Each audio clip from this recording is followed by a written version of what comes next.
Todos los días investigamos el origen de la información con un periodismo comprometido con la ética, la transparencia y la sociedad. Informativo Notihoy. Las opiniones vertidas en este espacio son de exclusiva responsabilidad de sus protagonistas.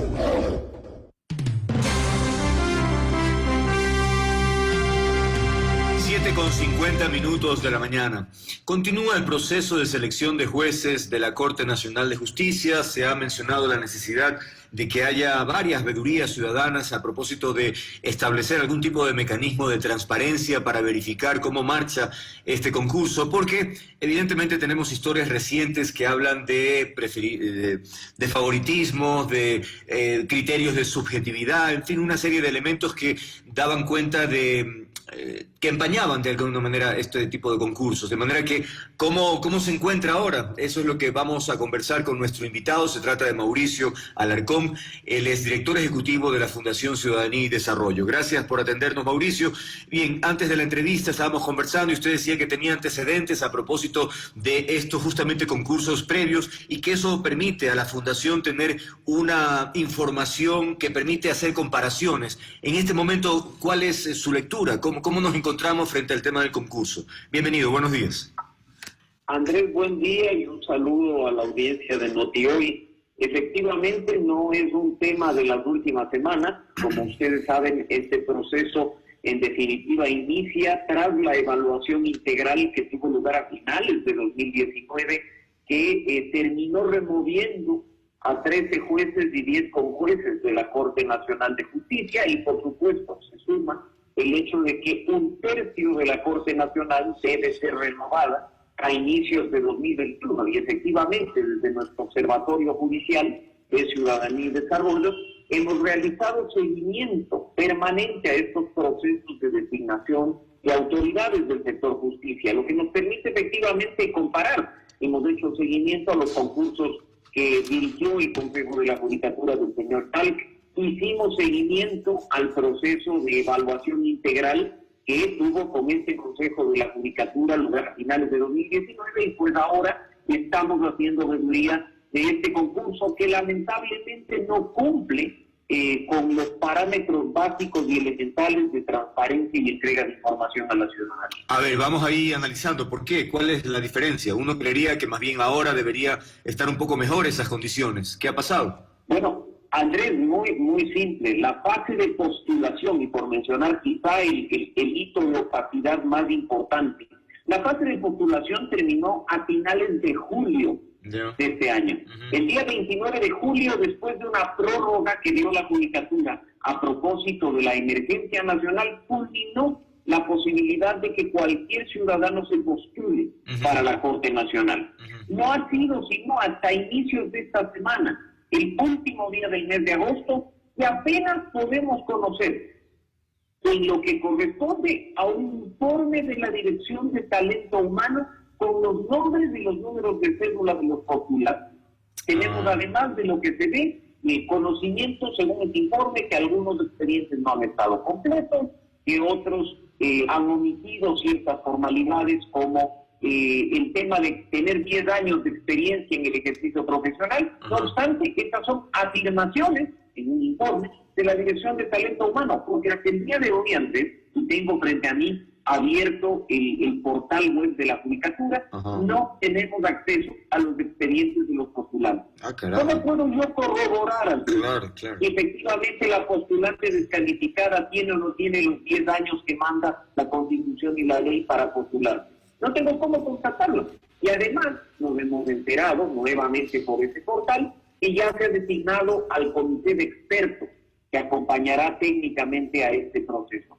Se conocen los nombres nuevamente, pero no se conoce ni cómo se los seleccionó, ni de dónde vienen, ni sus hojas de vida para saber si, como manda la Constitución y la ley, cumplen o no con los mismos requisitos que quienes están postulando a la Corte Nacional. Es decir, muy bonito lo que tenemos a disposición, pero impide, y así lo escuchaba también al presidente de la veeduría del Consejo de Participación Ciudadana en este espacio a inicios de la semana, que no permite hacer siquiera una verificación de lo que este informe que así lo publicó menciona. Pero bueno, en todo caso, me pregunto, ya superamos la etapa de postulación, me parece, entramos ahora al tema de méritos, y si así fue la etapa de postulación, caramba, se va a complicar todo lo demás.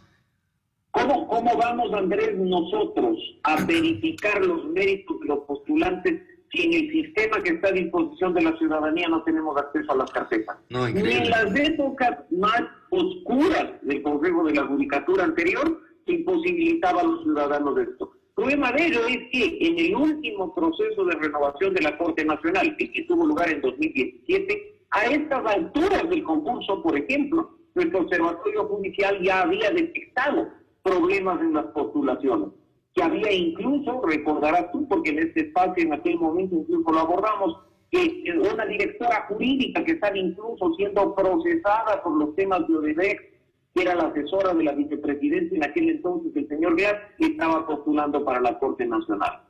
El hermano de quien era en aquel momento directora de la Dirección Nacional del Registro de Datos Públicos estaba postulando para la Corte Nacional. Y sabíamos además, según sus carpetas, que había documentos que podían considerarse problemáticos o que a claras luces incluso tenían problemas en su cumplimiento de requisitos. Así es que en esa época terrible, imagínate, cuando estaba el consejo que tanto se critica del señor Chávez, teníamos acceso a los expedientes. Y en este momento en que se supone que incluso, con pretexto de la pandemia, hay una potenciación de los canales virtuales, electrónicos, digitales, nos limitamos a leer informes de las direcciones nacionales de talento humano o resoluciones del Consejo de la Judicatura. Ahora, pero veamos, el vocal Murillo menciona que se ha creado un link dentro de la página web del Consejo de la Judicatura. Entonces, ¿ahí se sube la mayor cantidad de información sobre el proceso o no? Si esa es la mayor cantidad de información, estamos liquidados. Porque estoy en el link en este momento. Cualquiera de los que nos escucha en este momento puede hacerlo. Entre a funcionjudicial.gov.es y le va a salir una pantalla que dice actualidad del concurso para la Corte Nacional de Justicia. Usted ingrese. ¿Y qué va a tener ahí? La convocatoria, las resoluciones que dan las normas para el proceso y, por supuesto, como he dicho, un informe de la Dirección de Talento Humano con los nombres y los números de cédula de los postulantes sin respaldos y también una resolución de la Judicatura diciendo estos 5 nombres son de nuestro comité de expertos, una resolución de 2 artículos. Así que sí hay información, pero es incompleta, lo cual le convierte al proceso en un proceso opaco. Que no nos vengan a decir que simplemente por crear un enlace en la página web y subir 4 documentos ya podemos hablar de transparencia plena. Andrés, ni siquiera hay un cronograma subido a ese portal para tener idea de los tiempos de este concurso. Cuando tú le preguntabas a inicios de esta semana al presidente de la veeduría y le decías, ¿llegaremos a fin de año? El presidente de la veeduría especulaba y decía, probablemente sí. ¿Dónde se ha visto pues un concurso en el que los tiempos dependen de la probabilidad? Deberíamos tener acceso a un cronograma para que todos sepamos, por lo menos de manera cercana, cuándo empieza y cuándo termina cada una de las partes, ¿no? Comprendo. Ahora, ¿cuál es el alcance de la veeduría? Es decir, ¿qué competencias tiene? ¿Qué posibilidades tiene para acceder, para presionar, para que le entreguen la información requerida? ¿O es solo un exhorto? Bueno, no nos olvidemos, Andrés, que cualquier ciudadano en este país, según los derechos que están garantizados en la Constitución, tiene incluso la obligación de vigilar la gestión pública, de fiscalizar los actos del poder público, de hacer lo que se conoce como control social. Es en el ejercicio de ese control social que, al igual que la Comisión Nacional Anticorrupción, Ciudadanía y Desarrollo está haciendo una veeduría a este concurso. Así es que el alcance es un alcance total, es un alcance además en función de la información que pongan a disponibilidad de la ciudadanía los señores de la Judicatura. Y recordar de paso que nosotros hicimos un pedido formal que ya incluso ha vencido los tiempos que manda la Ley Orgánica de Transparencia y Acceso a la Información Pública, demandando al Consejo de la Judicatura la entrega de información completa. Así es que aquí no solo estamos frente a un tema de, diría yo, violación incluso de su propio reglamento que establece máxima divulgación y máxima transparencia, sino también de una ley madre en este país, que es la Ley de Transparencia y Acceso a la Información, que obliga a las instituciones públicas a entregar información cuando esta es solicitada por la ciudadanía. Más de un mes ha transcurrido, Andrés, del pedido formal que hicimos a la Judicatura para que haga públicos los expedientes de los postulantes a este concurso. No nos estábamos quejando de problemas de independencia judicial. Así es. No estábamos nosotros en este momento como ciudadanos velando nuevamente que la Corte no caiga en malas manos. La única forma de hacerlo es teniendo acceso a toda la información disponible y posible relacionada con este concurso.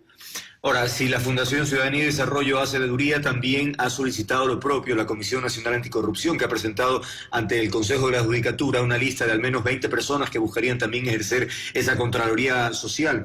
Todo eso es pertinente, ¿no? Totalmente. E insisto, está perfectamente resguardada por los derechos y obligaciones que nos entrega la Constitución a todos los ciudadanos. Acá, en la época pasada, se nos hacía creer que solo existían veedurías oficiales, que solo existían observatorios oficiales, que había que acreditarse ante el Consejo de Participación Ciudadana para ejercer un derecho.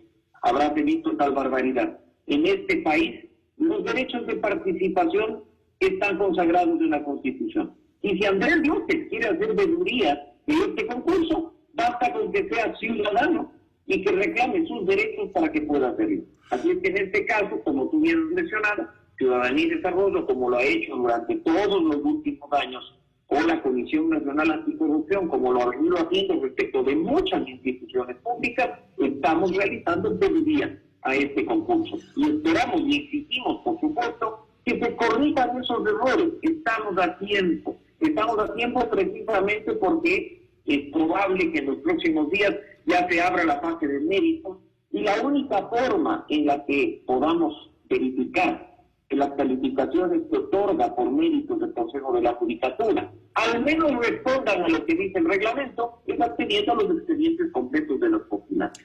Una de las críticas más frecuentes de los concursos anteriores eran esos criterios de subjetividad, que de pronto en una exposición verbal, por ejemplo, se le daba unos grandes puntajes a unos y menos a otros. En fin, me pregunto, porque más bien ahora se menciona que esos criterios han mejorado, es decir, que son más estrictos y que minimizan la posibilidad de la subjetividad. ¿Usted coincide con eso, doctor? Siempre habrá subjetividad en un concurso y, como bien dices, Andrés, hay que buscar la forma de reducir esas subjetividades. A propósito de ello, hay dos temas que preocupan dentro de este concurso, a pesar de no estar puntuados. Ajá. El primero, la realización de pruebas psicológicas a los postulantes. Ajá, en este caso, también se lo mencionaba a inicios de esta semana, hay una evaluación psicológica clínica, y voy a leer la cita textual, con el propósito de asegurar que los postulantes no presenten cuadros psicopatológicos, fobias, traumas, complejos o cualquier alteración psicológica que les impida cumplir a cabalidad con las funciones inherentes al cargo al que aspiran. Si bien esta prueba psicológica no es puntuada, habrá que ver si los resultados, que se quedan además únicamente entre la Judicatura y los postulantes, no termina descalificando de manera subjetiva a personas que aspiran legítimamente a ser jueces. Y la segunda, Andrés, efectivamente hay una audiencia pública. Durante la etapa, después de superada la etapa de oposición, se establece una audiencia pública. Los postulantes comparecen por 15 minutos y justificarán públicamente por qué quieren pertenecer a la Corte Nacional de Justicia. Si bien esta audiencia no es puntuada, se dice que es un mecanismo de participación ciudadana que permitirá a la ciudadanía conocer el perfil de los postulantes. Habrá posibilidad, por ejemplo, de que un ciudadano contradiga lo que está mencionando un candidato dentro de esa audiencia pública. El reglamento no lo establece con claridad. Y hay algunos otros temas que creo que deben llamarnos la atención, y voy a hacer mención brevemente a ellos. Sí. El primero, relacionado con las impugnaciones ciudadanas, Andrés. ¿Qué pasa? En las audiencias de impugnación ciudadana se va a poner tanto impugnante como impugnado por separado.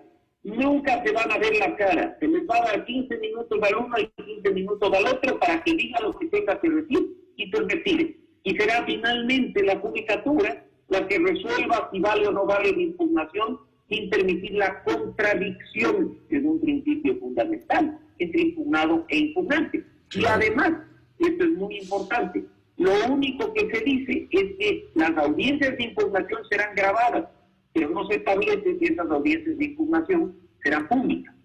Creo que en este caso es fundamental que precisamente en ese ejercicio de participación ciudadana que tanto se afirma, se permita a los ciudadanos conocer de las impugnaciones, escuchar y participar de esas audiencias, obviamente sin voz, pero participar de esas audiencias y por supuesto tomar una decisión o una opinión respecto a los postulantes. Así es que ahí estamos en lo principal. Ahora bien, tú mencionabas otro tema.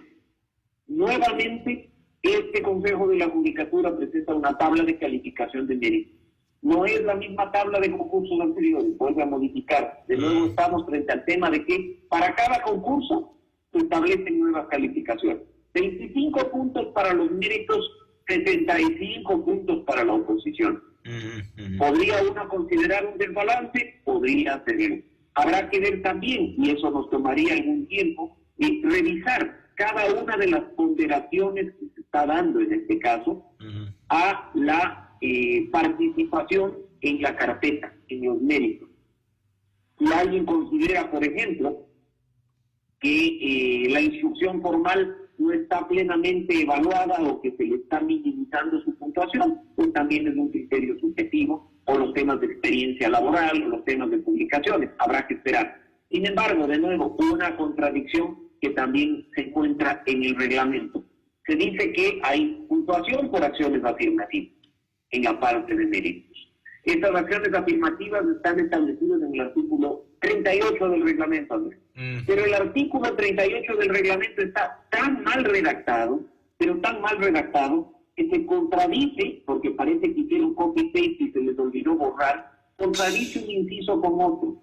Porque se dice que las acciones afirmativas serán valoradas hasta en 1.5 puntos, pero a continuación de eso se dice que cada postulante podrá seleccionar únicamente una categoría que será calificada sobre un punto. O sea, hicieron incluso un mal copy-paste en el artículo 38, donde además se repite en dos incisos diferentes una frase exactamente igual, que el puntaje de acción afirmativa no podrá exceder que si ya se ha llegado el puntaje máximo de calificación en la fase de méritos de 25 puntos.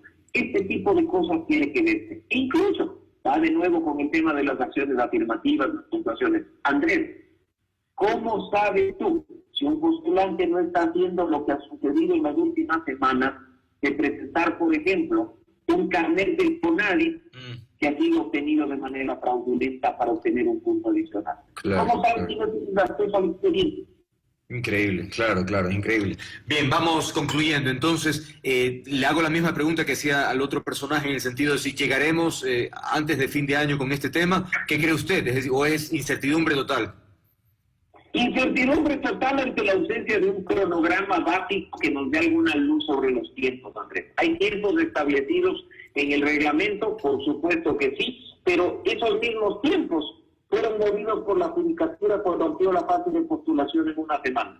Así es que estamos frente a la mera posibilidad de que sí se concluya a tiempo este concurso hasta finales de año y podamos contar con nuevos jueces en la Corte Nacional de Justicia a inicios de 2021. Hay que recordar además que más allá de que tengamos con jueces temporales, una figura que ha sido criticada incluso por el relator especial de Independencia Judicial de Naciones Unidas, a pesar de tener estos jueces temporales en funciones, sí hay miembros de la Corte Nacional de Justicia correspondientes a 7 vacantes que tienen que entrar en funciones en 2021 a inicios de 2021 porque su periodo constitucional termina entonces. Entre ellos, la presidenta actual de la Corte Nacional de Justicia, Paulina Aguirre.